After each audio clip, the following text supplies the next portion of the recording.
अक्टूबर 1984 का दिन था। इंदिरा गांधी ओडिशा के भुवनेश्वर में रैली कर रही थीं। तभी इंदिरा अपनी पहले से तय स्पीच से इत्तर कहने लगीं, मैं आज यहाँ हूँ, कल शायद यहाँ न रहूँ, मुझे चिंता नहीं, मैं रहूँ या न रहूँ। मेरा लंबा जीवन रहा है और मुझे इस बात का गर्व है कि मैंने अपना पूरा जीवन अपने लोगों की सेवा में बिताया है। मैं अपनी आखिरी सांस तक ऐसा करती रहूंगी और जब मैं मरूंगी तो मेरे खून का एक एक कतरा भारत को मजबूत करने में लगेगा। इसके 24 घंटे बाद 31 अक्टूबर 1984 के दिन शाम को खबर आती है कि देश की प्रधानमंत्री इंदिरा गांधी नहीं रहीं। इंदिरा के ही 2 सिख गार्डों ने उनकी गोली मारकर हत्या कर दी। देश के लोग अवाक रह गए। कहा जाता है कि इंदिरा गांधी को अपनी मौत का अनुमान हो गया था। वो अपने डॉक्टर कृष्ण प्रसाद माथुर से अक्सर कहती थीं कि किसी दुर्घटना में अचानक उनकी मौत हो जाएगी। उनकी यह बात सच भी साबित हुई। भास्कर एक्सप्लेनर में आज इंदिरा गांधी की मौत के उन भयावह 5.5 घंटों के बारे में बताएंगे कि आखिर उस दिन हुआ क्या था। आखिर इंदिरा गांधी की हत्या क्यों की गई? सबसे पहले इंदिरा की हत्या की वजह को जानिए। बात 38 साल पुरानी है। पंजाब में सिख आतंकवाद अपने चरम पर था। इसका नेतृत्व जरनैल सिंह भिंडरांवाले कर रहा था, वो भी स्वर्ण मंदिर में बैठकर। 5 जून 1984 को उस वक्त की प्रधानमंत्री इंदिरा गांधी सिख आतंकवाद को खत्म करने के लिए ऑपरेशन ब्लू स्टार शुरू करने का आदेश दिया। ऑपरेशन में भिंडरांवाला सहित कई की मौत हो गई। ऑपरेशन में स्वर्ण मंदिर के कुछ हिस्सों को क्षति पहुंची। इससे सिख समुदाय का एक तबका इंदिरा से नाराज हो गया था। ऑपरेशन ब्लू स्टार के बाद से खुफिया ब्यूरो को लगातार इंदिरा गांधी की हत्या की साजिश रचे जाने के इनपुट मिल रहे थे। 9:10 पर जब इंदिरा गांधी बाहर आईं तो खुशनुमा धूप खिली हुई थी। उन्हें धूप से बचाने के लिए सिपाही नारायण सिंह काला छाता लिए हुए उनके बगल में चल रहे थे। उनसे कुछ कदम पीछे थे R.K. धवन और उनके भी पीछे थे इंदिरा गांधी के निजी सेवक नाथू राम। सबसे पीछे थे उनके निजी सुरक्षा अधिकारी सब इंस्पेक्टर रामेश्वर दयाल। इस बीच एक कर्मचारी एक टी सेट लेकर सामने से गुजरा जिसमें उस्तिनोव को चाय सर्व की जानी थी। इंदिरा ने उसे बुलाकर कहा कि उस्तिनोव के लिए दूसरा टी सेट निकाला जाए। जब इंदिरा गांधी एक अकबर रोड को जोड़ने वाले विकेट गेट पर पहुंची तो वो धवन से बात कर रही थीं। धवन उन्हें बता रहे थे कि उन्होंने उनके निर्देशानुसार यमन के दौरे पर गए राष्ट्रपति ज्ञानी जैल सिंह को संदेश भिजवा दिया है कि वो 7 बजे तक दिल्ली लैंड कर जाएं ताकि उनको पालम हवाई अड्डे पर रिसीव करने के बाद इंदिरा ब्रिटेन की राजकुमारी ऐन को दिए जाने वाले भोज में शामिल हो सकें। अचानक वहां तैनात सुरक्षाकर्मी बेअंत सिंह ने अपनी रिवॉल्वर निकालकर इंदिरा गांधी पर फायर किया। गोली उनके पेट में लगी। इंदिरा ने चेहरा बचाने के लिए अपना दाहिना हाथ उठाया, लेकिन तभी बेअंत ने बिल्कुल पॉइंट ब्लैंक रेंज से 2 और फायर किए। ये गोलियां उनकी बगल, सीने और कमर में घुस गईं। वहां से 5 फुट की दूरी पर सतवंत सिंह अपनी टॉमसन ऑटोमेटिक कार्बाइन के साथ खड़ा था। इंदिरा गांधी को गिरते हुए देख वो इतनी दहशत में आ गया कि अपनी जगह से हिला तक नहीं। तभी बेअंत ने उसे चिल्लाकर कहा, गोली चलाओ। सतवंत ने तुरंत अपनी ऑटोमेटिक कार्बाइन की सभी 25 गोलियां इंदिरा गांधी के शरीर के अंदर डाल दी।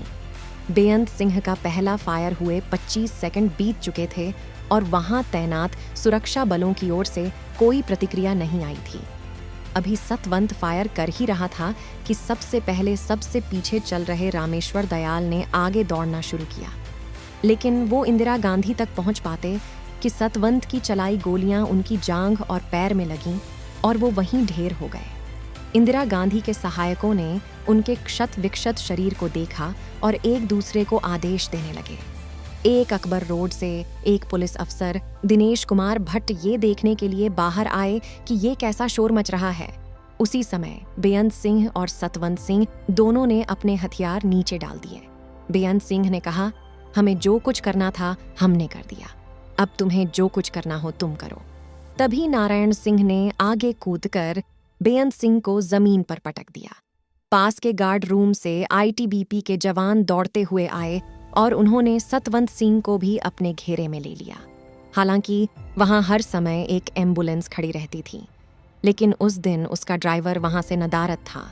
इतने में इंदिरा के राजनीतिक सलाहकार माखनलाल फोतेदार ने चिल्लाकर कार निकालने के लिए कहा। इंदिरा गांधी को जमीन से R.K. धवन और सुरक्षाकर्मी दिनेश भट्ट ने उठाकर सफेद एम्बेसडर कार की पिछली सीट पर रखा। आगे की सीट पर धवन, फोतेदार और ड्राइवर बैठे। जैसे ही कार चलने लगी, सोनिया गांधी नंगे पांव अपने ड्रेसिंग गाउन में मम्मी मम्मी चिल्लाते हुए भागती हुई आईं। इंदिरा गांधी की हालत देखकर वो उसी हाल में कार की पीछे की सीट पर बैठ गईं। उन्होंने खून से लथपथ इंदिरा गांधी का सिर अपनी गोद में ले लिया। कार बहुत तेजी से एम्स की तरफ बढ़ी। 4 किलोमीटर के सफर के दौरान कोई भी कुछ नहीं बोला। सोनिया का गाउन इंदिरा के खून से भीग चुका था। कार 9:32 पर एम्स पहुंची। वहां इंदिरा के रक्त ग्रुप ORH निगेटिव का पर्याप्त स्टॉक था, लेकिन एक सफदर जंग रोड से किसी ने भी एम्स को फोन कर नहीं बताया था कि इंदिरा गांधी को गंभीर रूप से घायल अवस्था में वहां लाया जा रहा है। इमरजेंसी वार्ड का गेट खोलने और इंदिरा को कार से उतारने में 3 मिनट लग गए। वहां पर एक स्ट्रेचर तक मौजूद नहीं था। किसी तरह एक पहिए वाली स्ट्रेचर का इंतजाम किया गया। जब उनको कार से उतारा गया तो इंदिरा को इस हालत में देखकर वहां तैनात डॉक्टर घबरा गए। उन्होंने तुरंत फोन कर एम्स के वरिष्ठ कार्डियोलॉजिस्ट को इसकी सूचना दी।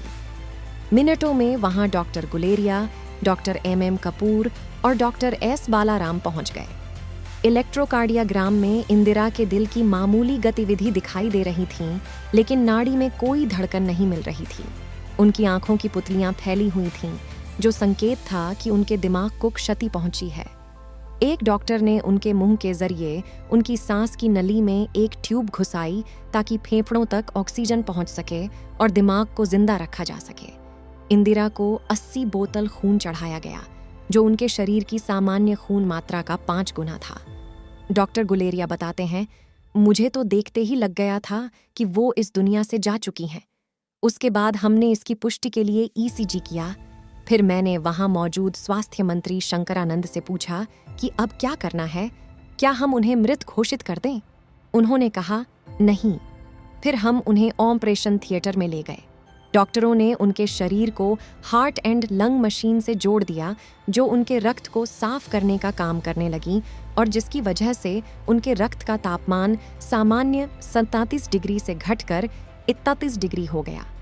ये साफ था कि इंदिरा इस दुनिया से जा चुकी थीं, लेकिन तब भी उन्हें एम्स की 8वीं मंजिल स्थित ऑपरेशन थिएटर में ले जाया गया। डॉक्टरों ने देखा कि गोलियों ने उनके लीवर के दाहिने हिस्से को छलनी कर दिया था।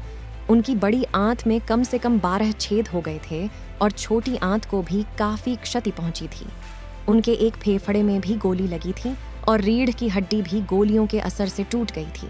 सिर्फ उनका हृदय सही सलामत था।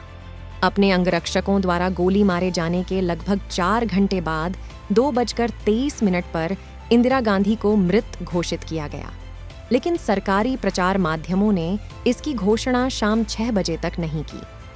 इंदिरा गांधी की जीवनी लिखने वाले इंद्र मल्होत्रा बताते थे कि खुफिया एजेंसियों ने आशंका प्रकट की थी कि इंदिरा गांधी पर इस तरह का हमला हो सकता है। उन्होंने सिफारिश की थी कि सभी सिख सुरक्षा कर्मियों को उनके निवास स्थान से हटा लिया जाए, लेकिन जब ये फाइल इंदिरा के पास पहुंची तो उन्होंने बहुत गुस्से में उस पर 3 शब्द लिखे, एरेंट वी सेकुलर, क्या हम धर्मनिरपेक्ष नहीं हैं? उसके बाद ये तय किया गया कि एक साथ 2 सिख सुरक्षा कर्मियों को उनके नजदीक ड्यूटी पर नहीं लगाया जाएगा। 31 अक्टूबर के दिन सतवंत सिंह ने बहाना किया कि उनका पेट खराब है, इसलिए उसे शौचालय के नजदीक तैनात किया जाए। इस तरह बेअंत और सतवंत एक साथ तैनात हुए और उन्होंने इंदिरा गांधी से ऑपरेशन ब्लू स्टार का बदला ले लिया। आज लोग इंदिरा गांधी को बुरी नजर से याद करते हैं, लेकिन हमको भूलना नहीं चाहिए कि इंदिरा गांधी ने इस देश को आगे बढ़ाने में सबसे अधिक योगदान दिया है। हमें इंदिरा गांधी को शान से याद करना चाहिए। और इस पूरी कहानी को सुनकर आपको क्या लगता है कि इंदिरा गांधी के साथ सही हुआ कि नहीं? कमेंट करके जरूर बताइए।